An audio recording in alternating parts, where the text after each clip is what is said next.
Yun guys, nandito tayo ngayon sa kalagitnaan ng Santo Niño at Kamandag. Papunta tayo ngayon ng Barangay Pinangan. Tayo ay meron lamang binili sa Santo Niño. Maganda ng panahon ngayon guys, napakalinaw ng dagat. Tara, samahan niyo ako sa aking biyahe.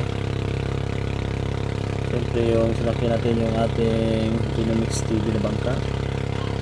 Tara, let's go.